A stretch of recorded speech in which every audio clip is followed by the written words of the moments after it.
नमस्कार दोस्तों, मैं दिनेश। पहला क्वेश्चन, यदि किसी संख्या को 119 से भाग दिया जाए तो 19 शेष बचता है। यदि उसी संख्या को अगर 17 से भाग दिया जाए तो कितना शेषफल बचेगा।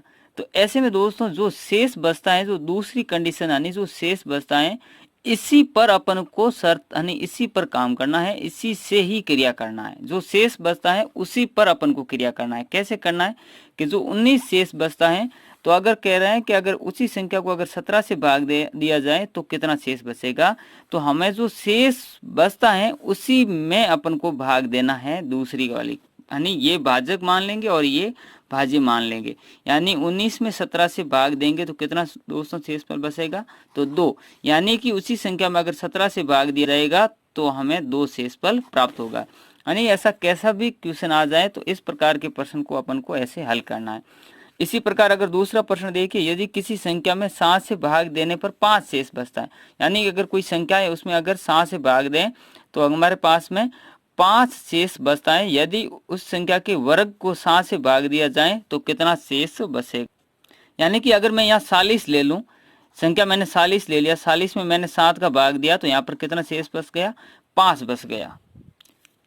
अब ये कह रहा है कि अगर इस संख्या के वर्ग में अगर 7 का भाग दें तो कितना शेष बचेगा। यानी जो ये 40 है, 40 के अपन वर्ग में अगर 7 का भाग दें तो कितना बचेगा।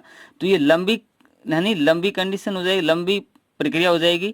तो अपन को ऐसे क्या करना है, मैंने अभी बोला है, जो शेष बचता है उसी में इसका भाग देना है।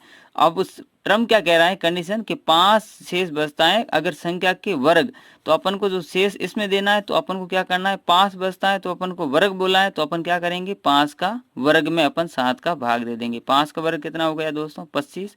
25 में 7 का भाग देंगे, 7 या 21 यानी 4 शेषफल हमारा बच जाएगा। यहाँ पर आपको ये संख्या 40 मान करके या 40 का वर्ग में अगर 7 का भाग दे करके देख लीजिए, हमारे आपके पास उत्तर दोस्तों 4 शेष ही बचेगा।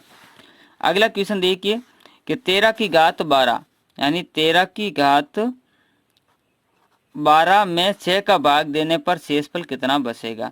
तो ऐसे प्रश्नों में अपन को क्या करना है दोस्तों कि यहाँ पर सम और विषम घात देखना कि यानी 13 की घात 12 है तो सबसे पहले अपन 13 की घात 1 मान ले। तो 13 की घात 1 मानेंगे तो कितना होगा, 13 ही होगा। अब 13 में 6 का भाग दिया तो दोस्तों कितना बचा शेषफल, 7। अब देखो 13 की घात यहाँ तो विषम संख्या में तो हमारा उत्तर 7 ही आएगा। अब सम संख्या मान लेते हैं, 13 की घात 2 कर लेते हैं तो 13 का वर्ग 169 हो गया। अब 6 का भाग देंगे यानी 6 का भाग यानी कितनी 12, 12 16 में गया, 2 बार शेषफल बचे 4 हो जाएंगे 49, 49 में गया, 49 में हमारे गया 8 बार, शेषफल बच गया 1। तो हमारे यहाँ पर 13 की घात 12 में भाग देने पर कितना शेष बचेगा, 1। यानी सम संख्या में है तो हमारा उत्तर कितना आएगा, 1। और विषम में अगर घात होगी तो हमारा उत्तर आएगा 7।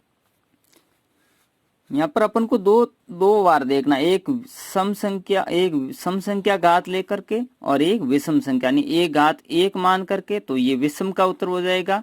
यानी घात हमारी यहाँ विषम में होगा। अगर यहाँ घात 13 की घात 13 है तो हमारा जो शेषफल 7 होगा। अगर 13 की घात सम संख्या में अगर ले ले, चाहे 100 ले लें, तो हमारा उत्तर कितना होगा, 1 होगा। यानी एक 13 की घात सम संख्या लेकर विषम संख्या लेकर के और एक 13 की घात जो संख्या दी गई उसकी सम संख्या लेकर के घात में भाग दे दें तो वही हमारा शेषफल बचेगा। अगला है 5 की घात 13 प्लस 2 में 3 का भाग देने पर कितना शेष बचेगा। तो यहाँ पर भी वही करना दोस्तों, पहले 5 की घात क्या मान लेना है, 1 मान लेना है, प्लस 2 यानी कितना हो गया, 5 की घात 1 कितना हो जाएगा, 1। 1 और 2 5 और 2 कितना हो गया, 7। यानी 7 में अब 3 का भाग देंगे तो कितनी बार जाएगा, 2 बार जाएगा, शेषफल बचेगा 1। तो हमारा यहाँ पर घात किसमें, विषम में है, तो हमारा उत्तर कितना हो जाएगा, 1। शेषफल कितना बचेगा, 1। अगला है प्रश्न कि 14 की घात 15, 13 की घात 18 और 5 की घात 8 में कुल कितने अभाज्य यानी रूढ़ गुणनखंड होंगे। तो ऐसे में क्या करना है दोस्तों, अपन जो ये भाज्य संख्या इसके अपन अभाज्य टुकड़े कर लें तो इसके कितने होंगे, 2 × 7 होंगे। 13 खुद अभाज्य संख्या है, 5 खुद अभाज्य संख्या है।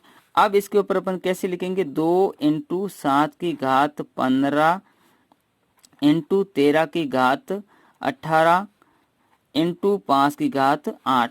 अब देखो ये कोष्टक खुलेगा तो इस दोनों के ऊपर ये 15 घात लग जाएगा, इसके ऊपर 15 घात लगेगी और इसके ऊपर भी घात लग जाएगी, यानी कि 2 की घात 15 इंटू 7 की घात 15 इंटू 13 की घात 18 इंटू 5 की घात 8।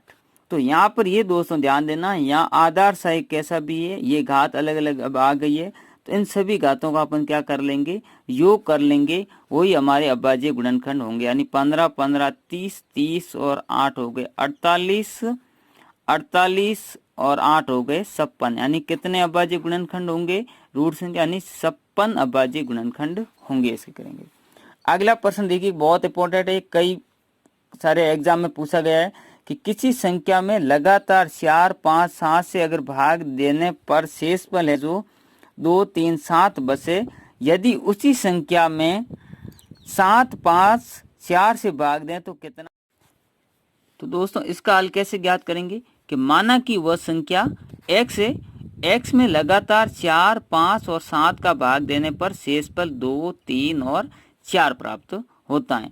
और अब अपन को भाग किसका देना है कि 7 5 और 4 का भाग देने पर शेषफल है जो कितना शेषफल बचेगा, यही ज्ञात करना है। तो सबसे पहले यहाँ से देखिए कि यहाँ क्या आएगा, भाज्य, ये क्या है भाजक, और ये है भाज्य यहाँ, और ये शेषफल। तो अपन को भाज्य लाने के लिए भाज्य बराबर क्या होता है दोस्तों, भाज्य बराबर भाजक इनटू भागफल प्लस शेषफल।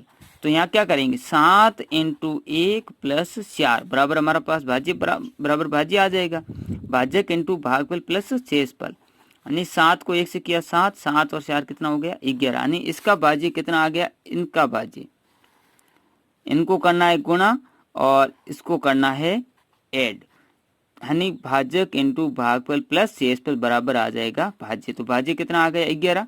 फिर इसके लिए यानी 5 11 और 3 का इनका भाज्य ज्ञात करना, ये शेषफल है, ये भागफल है और ये भाजक है। तो अपन क्या करेंगे, भाजक इंटू भागफल प्लस शेषफल। 5 को 11 से किया 55, 55 प्लस 3 कितना हो गया 58, यानी इसका भाज्य कितना हो गया 58। यानी 5 का भाग 58 में देंगे तो 11 भागफल आएगा और 3 शेषफल। इस बात को आप समझ रहे हैं ना, भाग दे रहे हैं। जैसे मैंने भाज्य 11 माना तो 7 का भाग 11 में दिया तो एक बार गया और 4 शेषफल आ गए, मैंने ऐसे लिखा। अब देखिए इसके लिए ये कंडीशन होगी कि x में 4 का भाग दिया तो 58 भागफल और 2 शेषफल हो गए। तो यानी x का मान ज्ञात करना, तो x बराबर क्या होगा कि भाजक इंटू भागफल प्लस शेषफल, यही होगा।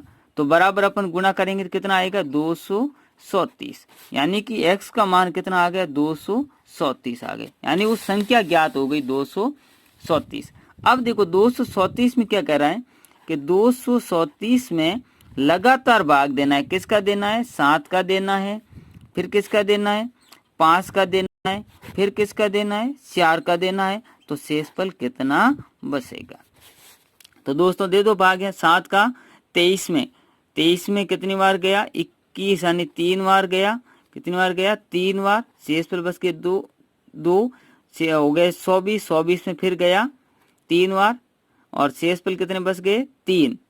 तो यहाँ पर मैं कितना लिख दूंगा 3 शेषफल, और इसको मैं वापस यानी इसको भाजक टू भागफल प्लस शेषफल करूंगा तो यही आएगा मेरा।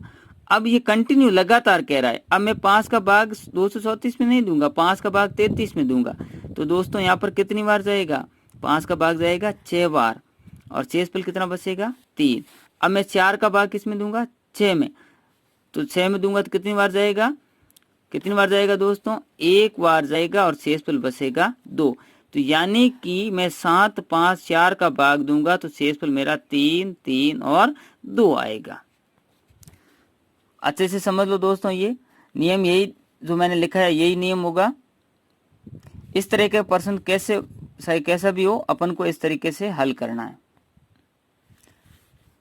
अगला n प्राकृत संख्याओं का योग, यानी प्राकृत संख्याओं के योगफल ज्ञात करने के लिए अब हमारा फॉर्मूला क्या होगा n कोष्टक n+1/2, यानी जैसे पहला उदाहरण लिया कि 1 से 20 तक की प्राकृत संख्याओं का योग ज्ञात करें। अब देखो दोस्तों 1 + 2 + 3 ऐसे 20 तक करेंगे तो कितना समय लगेगा, नहीं तो फॉर्मूला क्या है n कोष्ठक n + 1/2। तो जैसे 1 से 20 तक ज्ञात करूंगा तो अन्य संख्या कितनी 20 है, अंतिम संख्या क्या है 20 है अंतिम संख्या, तो 20 कोष्ठक 20 + 1/2 यानी 20 × 21/2। 2 का भाग 20 में गया 10 यानी 10 × 21। अब देखो 21 × 10 करेंगे तो एक शून्य लगा दो 21 के आगे तो बराबर 210, यानी 1 से 20 तक प्राकृत संख्याओं का योग कितना हो जाएगा 210। लेकिन अगर 20 में से पूछ लिया जाए, ये खास इंपॉर्टेंट सवाल है कि 21 से 60 तक का योग कितना होगा। तो दोस्तों कैसे करेंगे अपन, पहले 1 से लगाकर 60 तक का योग ज्ञात करेंगे। बड़े आसानी से ज्ञात कर सकते हैं ना 1 से 60 तक का, ये लगा करके कैसे करेंगे कि 60 कोष्ठक 60 + 1/2। अब देखो माइनस, अब देखो अपन को 21 तो लेना है लेकिन इससे पहले का यानी जो 20 है 19 है ये नहीं लेना अपन को, तो इनका अपन क्या कर लेंगे माइनस। आपको समझ में आ रहा ना, इसको अपन क्या कर लेंगे माइनस, यानी 20 तक का माइनस, यानी 20 कोष्ठक 20 + 1/2 ये माइनस कर लेंगे तो हमारा उत्तर आ जाएगा। यानी कितना आएगा 60 × 61/2 -20 × 21/2। देखो यहाँ पर भाग जाएगा कितनी बार जाएगा 30 बार, यानी हो जाएगा 30 × 61। अब देखो 30 को 1 से गुणा करेंगे, 30 को 1 से गुणा करेंगे तो शून्य हैंसल लगी 3। अब देखो 3 को 6 से करेंगे तो 18 यानी हो जाएगा, 30 को 6 से करेंगे तो 180, 180 और 3 हो जाएगा 183 यानी 1830। अब माइनस के अपन को 20 तक के योग नहीं लेना है तो अपन माइनस के 20 तक का योग कितना आया, इसका योग अभी अपन ने किया था 2 का 10, 10 × 21 कितना हो गया 210। तो अपन क्या करेंगे 1830 - 210 कर लेंगे तो यानी शून्य यहाँ पर आ जाएगा 2, यहाँ 6 और 1620। यानी दोस्तों 21 से लगाकर 60 तक प्राकृत संख्याओं का योग कितना होगा 1620, आप ज्ञात कर लेना। इसी प्रकार अगला है कि n प्रथम n पूर्ण संख्याओं का योग कितना होगा। तो देखो इसमें प्राकृत संख्याओं में यहाँ प्लस का चिन्ह लगता है और पूर्ण संख्या में माइनस। अब दोस्तों माइनस क्यों लगता है इस बात का ध्यान देखिए कि मैं अगर प्राकृत संख्या लूंगा 1 से 10 तक तो 1 से 10 तक तो कुल 10 संख्या ही होगी, लेकिन अगर पूर्ण संख्या अगर लूंगा 10 तक तो यहाँ पर आप ध्यान दीजिए 10 तक 11 संख्या होगी क्योंकि शून्य शामिल होता है दोस्तों, इस बात का ध्यान रखिए। इसलिए शून्य का कोई मान नहीं होता है, इसलिए यहाँ पर एक शून्य एक माइनस किया जाता है। अगर मैं कहता हूँ 40 पूर्ण संख्याओं का योग ज्ञात कीजिए 40, तो क्या होगा आप यहाँ फॉर्मूला लगाएंगे 40 के लिए क्या लगाएंगे फॉर्मूला आप लगाएंगे 40 -1/2 तो यानी हो जाएगा 40 × 39/2। 2 का जाएगा इसमें 20 यानी 39 × 20 कर लेंगे जो हमारा उत्तर आ जाएगा। अगला है प्रथम n सम संख्याओं का योग। प्रथम n सम संख्याओं का योग कितना होगा दोस्तों n कोष्ठक n + 1। तो सबसे पहले तो अपन को क्या करना है सम संख्या ज्ञात करनी। मैं अगर कहूं कि 20 सम संख्याओं का योग, 20 सम संख्याओं का योग तो फॉर्मूला सीधा लगेगा 20 × 20 + 1 कितना हो जाएगा 20 × 21 कर लेंगे, सीधा सा ज्ञात कर लूंगा मैं। लेकिन यहाँ मैंने क्या कहा 20 सम संख्या, लेकिन मैं अगर कहता हूँ 20 तक सम संख्या तो देखो 20 तक में सम संख्या भी शामिल है और विषम संख्या भी शामिल है, इस बात का ध्यान रखें। तो सबसे पहले अपन को सम संख्या ज्ञात करना है कि सम संख्या है कितनी।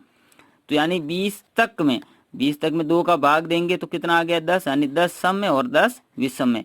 अगर मैं यहाँ 21 तक कहता हूँ तो अभी अपन को क्या 21 तक, तो अभी हमें 20/2 करना 21 तक में, क्योंकि 21। अगर मैं कह लेता हूँ 23 तक सम संख्या होगा, 23 तक कह रहा हूँ तो मैं यहाँ क्या करूंगा 22/2 करूंगा 23 तक में, क्योंकि। और अगर विषम संख्या कहता हूँ कि 23 तक विषम संख्या ज्ञात करना, 23 तक विषम संख्या, तो मैं यहाँ 24/2 करूंगा 23 तक, क्योंकि 23 को मुझे खुद को शामिल करना है ना। 23 को शामिल करना, इस बात को आप समझना है उदाहरण से। यानी 20 सम संख्याओं का योग, फिर है प्रथम 20 तक सम संख्याओं का योग। देखो एक 20 सम संख्याओं का योग और एक 20 तक, इस दोनों में अंतर है। यहाँ पर तो कुल 20 सम संख्या है और 20 तक में सम और विषम दोनों शामिल है, तो अपन को 2 से डिवाइड करके अपन को सम संख्या ज्ञात करके फिर आगे ज्ञात करना है। यानी अगर मैं ये प्रश्न करता हूँ 20 से 40 तक सम संख्याओं का योग, तो मैं क्या करूंगा, पहले 1 से लगाकर 2 से मैं 40 तक का ज्ञात कर लूंगा। 2 से 40 तक, तो देखो 40/2 यानी 40 तक में कितनी सम संख्या होती है, 20 सम संख्या होगी और 20 विषम होगी। अब मैं 20 का योग ज्ञात कर लूंगा। अब मुझे कितना कह रहा, 20 से 40, तो 20 से 40, 20 तो शामिल करना है। 20 से पहले जो 18, 16 इसको शामिल नहीं करना ना, तो मैं क्या करूंगा, 18/2 करूंगा, तो कितना आ जाएगा 9, यानी 9 कोष्टक 9 + 1 यानी 9 × 10 बराबर कितना हो गया 90। 90 में माइनस कर लूंगा। यानी कि आपको समझ में आ गया। मैं सबसे पहले 40 तक मैं 2 का भाग दूंगा तो मेरे पास 20 सम संख्या आ जाएगी। अब मैं 20 का कुल का योग ज्ञात कर लूंगा। अब मुझे क्या कहा है, 20 से शुरू करना है, यानी 20 को शामिल करना है, लेकिन 20 से पहले की जो सम संख्या उसको शामिल नहीं करना है। तो 20 से पहले की जो सम संख्या कितनी, 18, ये जो 19 आता है, 19, 18, 17, इस संख्या में सम संख्या कितनी है, सम संख्या कितनी है, तो कितना पहली संख्या कौन सी है, 18 में अपन 2 का भाग देंगे तो यानी सम संख्या कितनी है, 9 है। तो मैं उन 9 का योग मैं इसमें से घटा दूंगा, तो मेरे पास 20 और 40 तक के सम संख्याओं का योग आ जाएगा। तो आपको शायद समझ में आ गया होगा, नहीं तो आगे प्रश्न और करते हैं। इसी प्रकार विषम संख्याओं का प्रथम n विषम संख्या का योग क्या होता है, n² यानी संख्या का n। पहले तो विषम संख्या ज्ञात करनी है, कुल विषम संख्या है कितनी। जैसे मैं कहता हूँ 5 विषम संख्याओं का, यहाँ सिर्फ 5 विषम संख्याओं का योग, तो आप करके देखना, 5 का वर्ग कर देना बराबर 25 हो जाएगा। आप 1, 3, 5, 7 ऐसे आप करके देख लीजिए ना, इस टोटल को जोड़ दीजिए 25 आएगा। लेकिन मैं अगर कह रहा हूँ 5 तक विषम संख्या, सेम टू सेम वही होगा, प्राकृत संख्या सम संख्या सेम, इसको आप देखना 5 तक मैं बोल रहा हूं, तो 5 तक में देखेंगे आप सम भी है और विषम भी है। तो 5 तक लेना, 5 शामिल करना, तो मैं क्या करूंगा 5 यानी 6/2 करूंगा, तो कितनी हो जाएगी, 5 तक 3 विषम संख्या है, कितनी हो गई 3। अब मैं 3 का स्क्वायर कर दूंगा तो कितना हो गया दोस्तों 9। तो मेरा 5 तक विषम संख्याओं का योग 9 होगा। अब 15 तक कह रहा हूं, 15 तक कह रहा हूं, इसका मतलब मुझे 15 को शामिल करना है। तो 15 तक में विषम संख्या कितनी आप लेकर के भी कर सकते हैं, नहीं तो 15 तक बोला है तो 15 को शामिल करना है, तो यहाँ पर कितना करेंगे 16/2 यानी कितना हो जाएगा 8। अब 8 का स्क्वायर कितना हो गया 64, आप करके देख लेना। अब देखो 20 से 41 तक, तो अपन पहले क्या करेंगे, 1 से लगाकर 41 तक करना है, तो अपन क्या करेंगे 42/2 यानी 42 तक लेंगे, यानी 41 विषम संख्या को तो शामिल करना है, तो 42/2 यानी कितना हो गया 21। अब 21 का अपन क्या कर लेंगे वर्ग, यानी ये तो टोटल 42 तक आ गया विषम संख्याओं का योग। अब अपन को 20 तक का, 20 से पहले यानी 19 इसका नहीं सही है, 21 का तो सही है, 21 तो शामिल है, 19 तक नहीं सही है, तो अपन क्या करेंगे 20/2 यानी 10, यानी 10 का वर्ग अपन माइनस कर लेंगे, यानी 21 का स्क्वायर माइनस 10 का स्क्वायर घटाएंगे, तो हमारे पास में 20 से 41 तक के प्राकृत विषम संख्याओं का योग आ जाएगा। इसी प्रकार प्रथम n प्राकृत संख्याओं के वर्गों का योग का फॉर्मूला क्या होता है दोस्तों, n कोष्टक n+1 कोष्टक बंद कोष्टक 2n+1 कोष्टक बंद बटा 6, ये फॉर्मूला लगाना। तो देखो सबसे वही नियम है जो मैंने पहले बताया, 1 से 20 तक का ज्ञात करना है, 1 से 20 तक का, तो अपन क्या करेंगे 20 कोष्टक 20 + 1 कोष्टक क्या कह रहा है 2n यानी 20 × 2 + 1 बटा 6, तो यानी कितना हो जाएगा 20 × 21 × पहले गुणा करेंगे 40 और 1 41 यानी 41/6।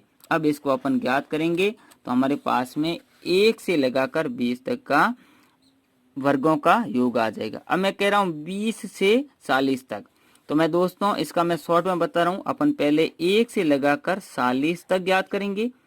अब देखो 20 को शामिल करना है तो अपन क्या करेंगे, 19, इनसे पहले 19 आता है, ये शामिल नहीं करना है तो अपन 1 से 40 तक का ज्ञात करके उनमें से माइनस कर लेंगे 1 से 19 तक, 1 से 19 तक का।